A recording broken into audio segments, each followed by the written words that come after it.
Hi everyone, once again welcome to this lecture.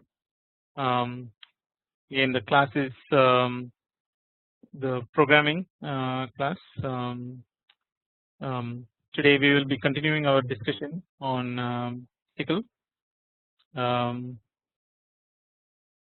so last time we saw we actually went through a set of commands, basically the list commands, the string commands, global expressions, actually it's a regular expression, then the globbing style operation essentially, or globbing style matching, and also we talked about the exact matching using the string commands. These are all they all fall under the string basically. And then we also looked at the glob command, which is actually different from this globbing style. And then we also looked at scan and format commands for reading in information, and also like formatting the outputs. Then we went into the control structures, essentially like the while loop, if loop, all those things we looked at, for loops and things like that. So the key thing about Tcl is, again I want to re-emphasize, this is the first lecture that we did. Tcl has two parts. There is a interpreter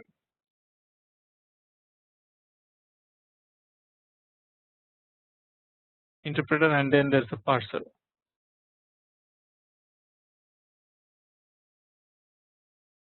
So as you all know,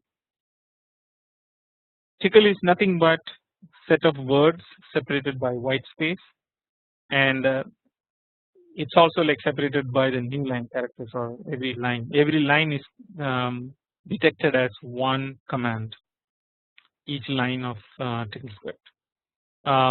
Otherwise, like the command delimiter is a semicolon. So anything that is either a semicolon or a new line character is treated as one command, and then that command is again further split into white spaces, basically like so each word is split by white space, and then that particular command is sent to the parser. So interpreter itself does not play any part in understanding whether it's a command, whether it's an argument, things like that. Once it passes all the words to the parser, then it's the parser's job to understand, okay, the first word is interpreted as a command. This is the command, and then once the command is interpreted, then it actually like now looks at all these arguments. So for each command it knows like how many arguments. So once it understands that there is a command, that's when the arguments are decided, and that's when it actually like goes through in detail as to what exactly is each command can do, and how many arguments does it take, whether you filled out all the arguments or not, and things like that. So this concept is very important because this is how we will be writing our programs and examining them. So this will help you in debugging the programs. Again,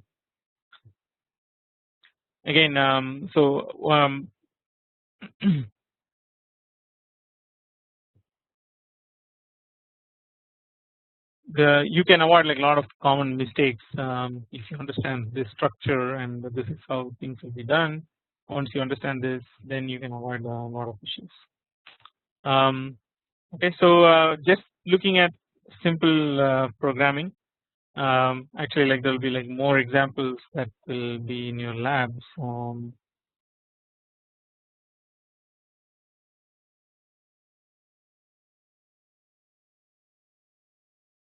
So this is a quick program to generate a random number. Can anyone tell what exactly it does? There are like different things basically. One, I want to draw some attention to the first lecture and the second lecture actually, especially the second lecture, where we talked about two major things. One is the command substitution, and then the variable substitution. So this is command substitution, variable substitution. So in this one, in this particular command, at least like there's that one thing is happening, which is command substitution. If you look at the square brackets here, so anything within that one, that square bracket is um, interpreted as a command. So here we have this command. So the Perl, the Tcl interpreter, when it goes through this, it separates it out basically like set random number, and then it substitutes this command, and then basically like so once this is again recursively called. So and it goes to the parser. Now the expr has been parsed, and it knows that it's a command, and that needs certain arguments. So here we have an int rand, and then with nothing, and then times 10. So now here we don't need that. So it knows that actually like this argument is int rand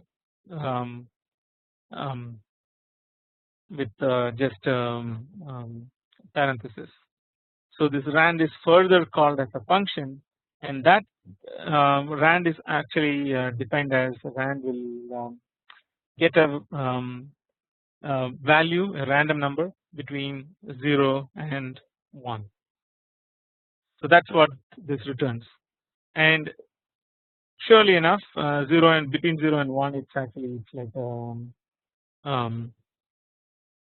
some it's not an integer, it's just a value. Basically it's a floating point number. Now that gets multiplied by 10, so that gives you a number between 0 and 10 now, and this number can be a floating number, and then now the integer is applied on top of it, and which converts this number into a regular integer between 0 and 10, and then that's how this expression is evaluated, and that's assigned to this random number. So the random number actually equals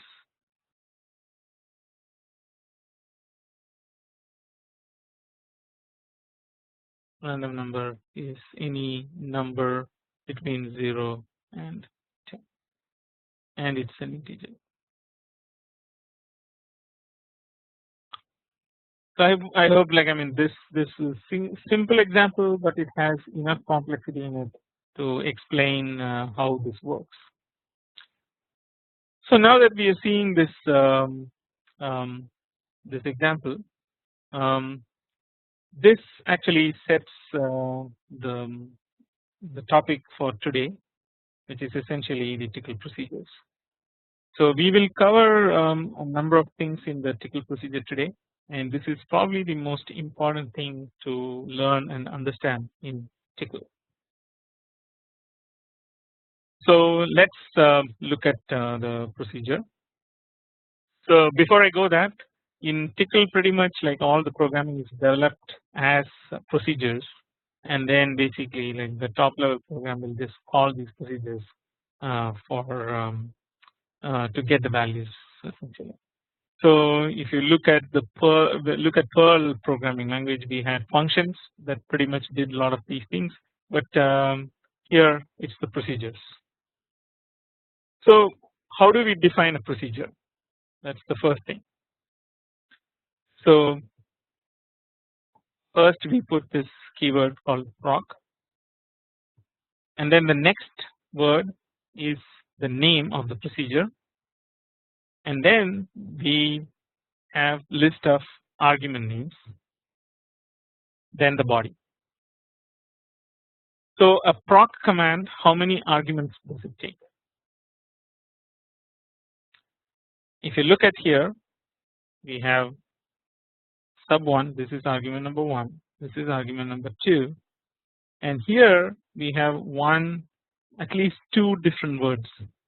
But if you look at this, the curly braces, this makes it into a single word, as we know, and this is the third argument.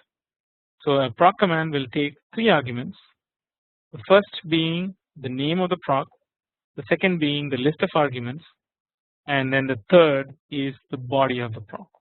So I want you to remember these things basically so that you can um, easily identify a TcL script and easily identify parts of the TcL script, and also you can understand what exactly the script is trying to do. And procedures behave just like built-in commands. So here basically here we have the same thing basically with an argument of 3, and then that gives 2. Basically sub1 3 gives the value as 2. And then the arguments can also have default values. For example, but again they are all like in just one word. So we will be putting a lot of these curly braces. For example, here the proc DCR, this has again like after proc it is 1, 2, and 3. But if you look at the second one, we have not just one variable, we have one variable here and one variable here. There are 2 arguments to it. And then the first argument does not have any default value. The second argument has a default value of 1. And then the expression is basically like $x minus $y, which is this x minus this y. That's what is will be passed back to the program that calls this procedure.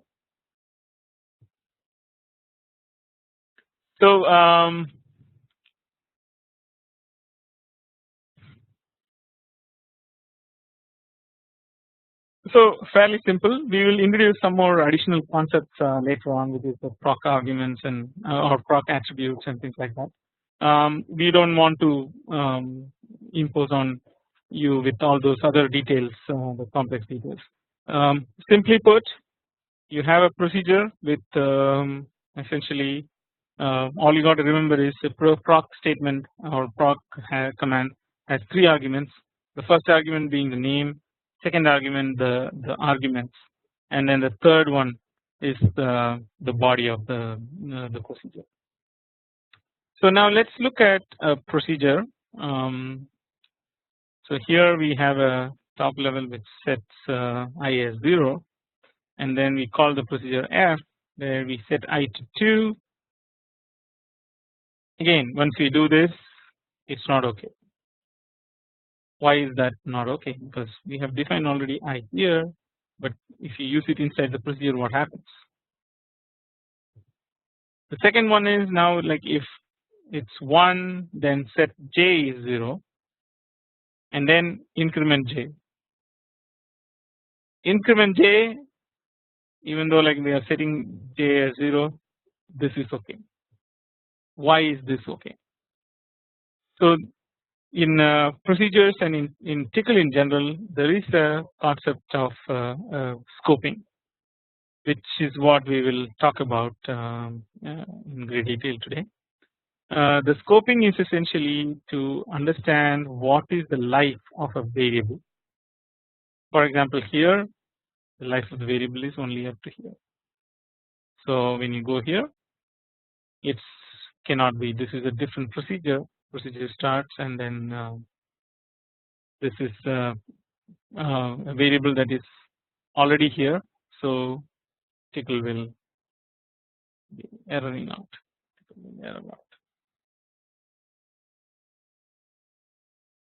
Whereas here the J scope is all the way to the end of the procedure. It starts here and goes all the way to the end of the procedure. So if you increment J, this is okay. So this is okay. This is not okay. That's because I does not have the scope into the procedure, and we are using it something which is not defined. So now the first question is, how do we get I into this program? Can we do something so that the program recognizes I and actually moves forward? One quick way to do it is put it in the argument, right? Which is what you can do essentially, and then once it is in the argument, then you can. It's a fair game as to like what you're going to do with it. and then you can return it. But oftentimes we won't be able to do it, and so TclTk actually provides some rich command set. So again, the main thing is there are local and global variables, and the interpreter knows variables by their name and the scope. Each procedure introduces a new scope. So the scope is what was making the one that is not able to read. So here is another example, which is very similar to the previous one that we saw. We set x to 10, and then we say like the procedure is set x expression $x minus $d. Here it's even more severe. Now we are using this x, setting the x outside the procedure and using it inside. This is also not allowed. So if you try to run the program with delta x equal to delta x 1, it will just come up with an error message saying that cannot be x, no such variable. So how do we correct this issue?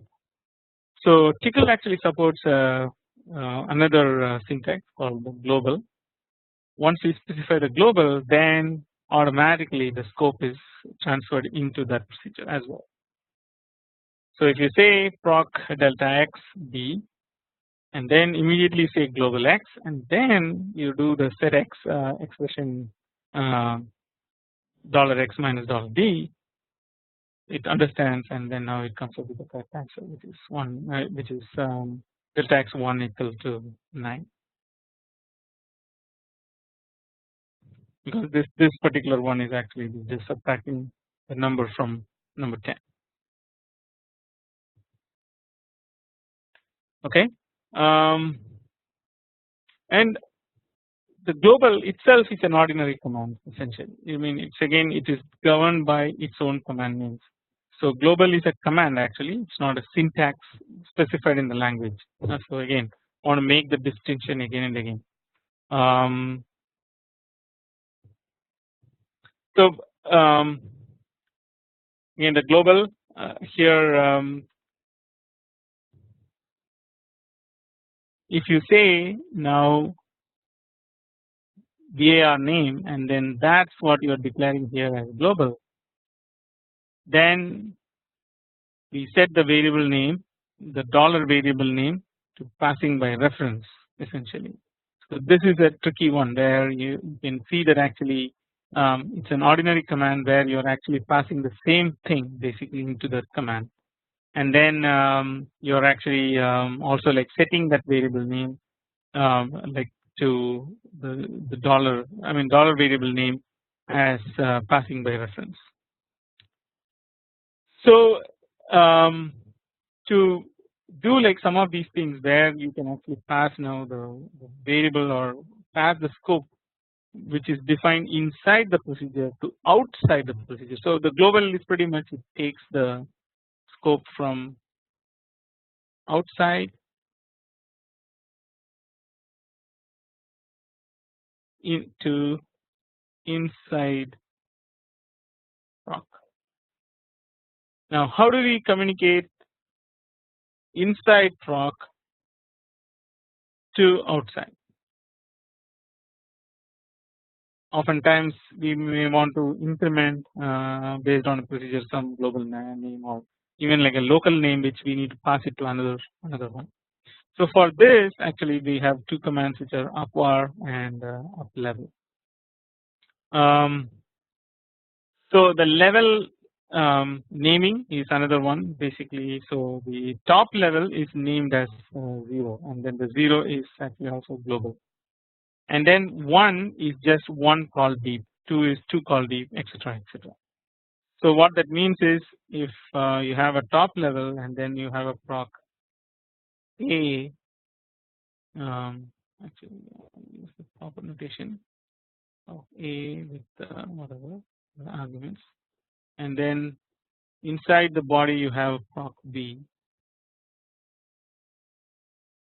and then inside proc B you have proc C, and then you close it. So this kind of scenario actually from the top level. So when it enters proc A, that's level 1, proc B is level 2, and proc C is level 3. Okay.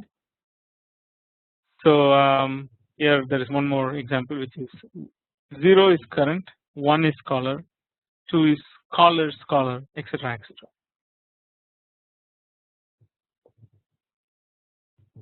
So here is one simple thing, basically like a procedure where we have increment var name. We say up var 1 var name var, and then set var equals var plus 1. So there is a tie up now between var name and var from outside, and all you got to do is if you increment, it automatically gets updated.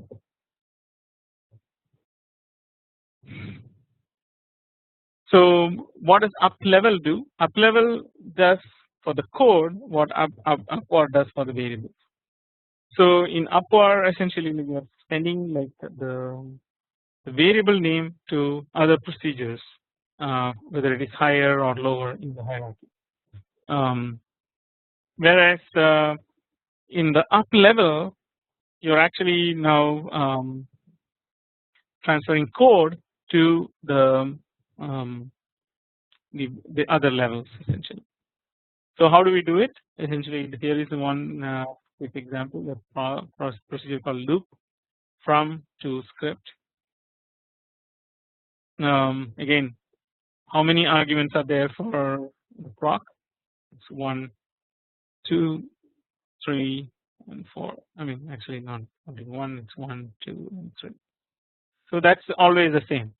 Now, if you look at from to script, that's another command.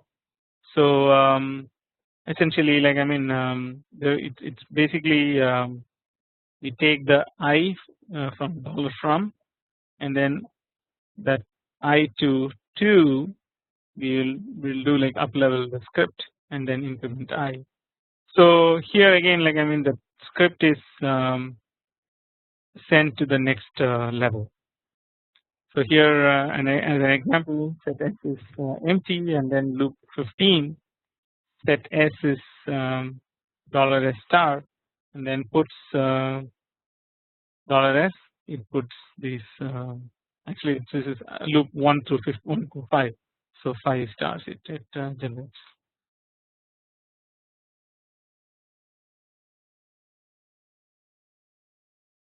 Now, how do we capture variable length argument lists? Oftentimes it's not a fixed length, so you need to capture the variable length. So here there's a quick example. The name is sum. There are arguments, and then basically the body is shown all the way here. And then inside we say like set x is equal to 0, and then for each I args increment s by 1, and then return s. So first argument is 1, so it increments only once. Then the second argument is 2, then it increments twice, and then it basically computes the sum of all the integers that you specify from and to.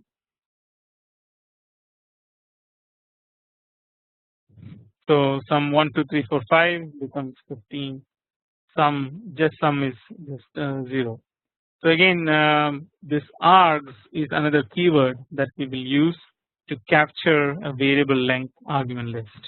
So whenever we say args, that means that the interpreter already assumes that okay, there will be like not one but more than one which will come.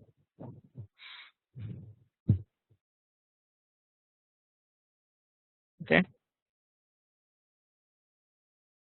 Now let's look at some of the error handling.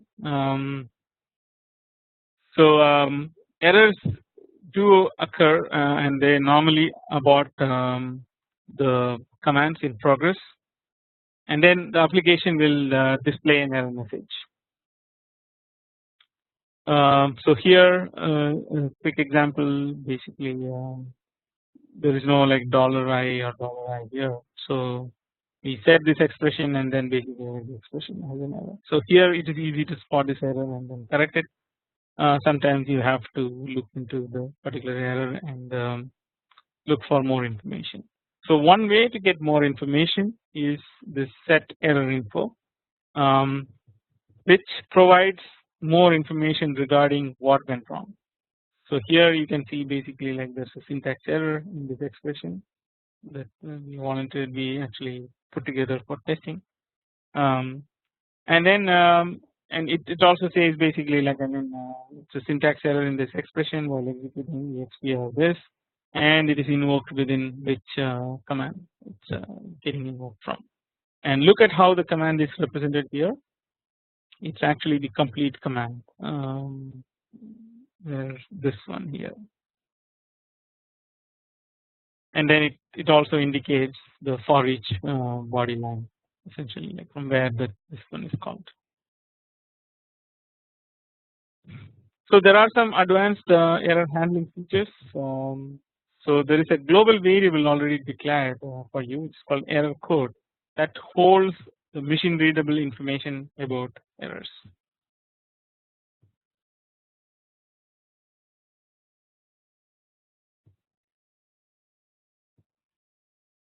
But it can interpret errors and then it can do some exception handling. So for example, here there is a simple one which is catch expr2 plus message.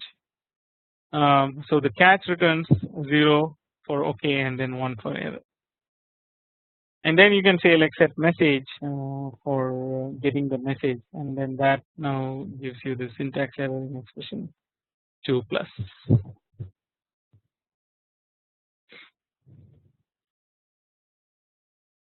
And then the other one is like using these commands you can generate errors for yourself. For example, you can say like error, what is the error, and then you can have like a return as a code error and with bad argument.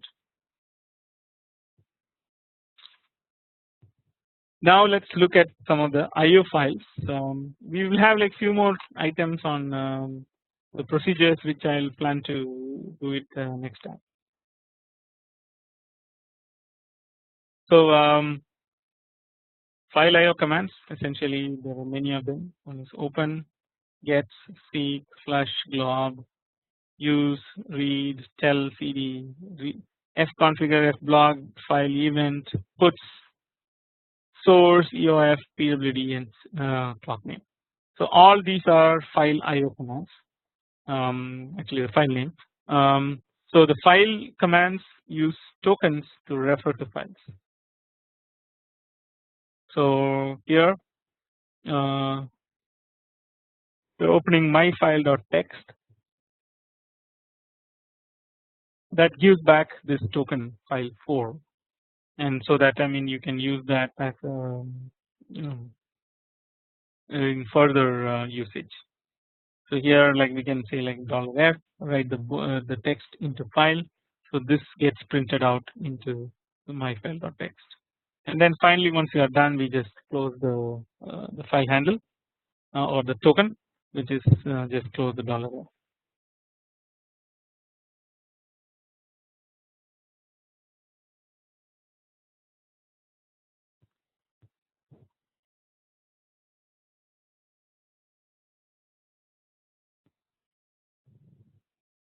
Now the other commands gets and puts, basically they are line oriented.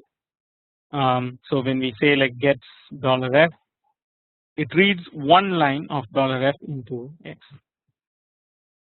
The read command can read specific number of bytes, so we can say like read only the 100 bytes from the file $f. Then seek, tell, and read can do random access of IO, so they can go into a particular sector and then read from there, things like that. So here we just say like set f is open database R in read only mode, and then we do a seek basically of the 1024th element, and then we can read from the 100th. Actually this should be 1123. So we can read all the way up to that much. Actually, sorry, this is actually 100 because this is in the number of bytes. So read $f100 reads 100 bytes starting at 1024. So that becomes 1123, final ending of where the file will be. So that's what is shown here.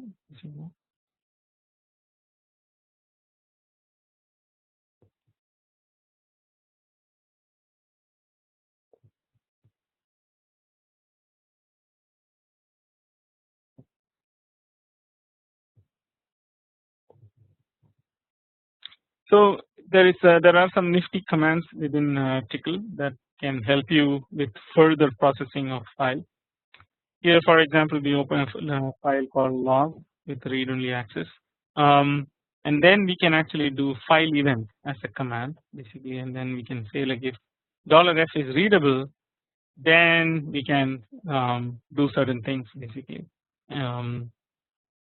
So the file event is such a command which is useful to you can watch the file without actually getting involved.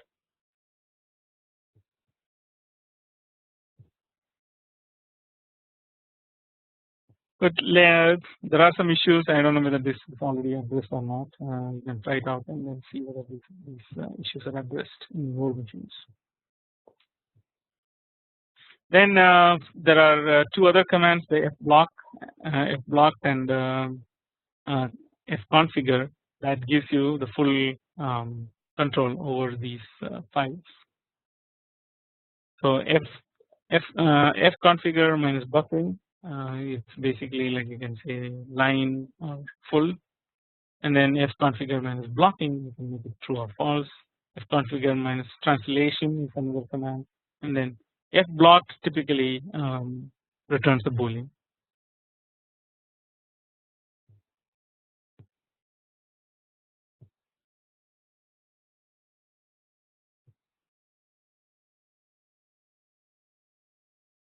Hey Sandeep.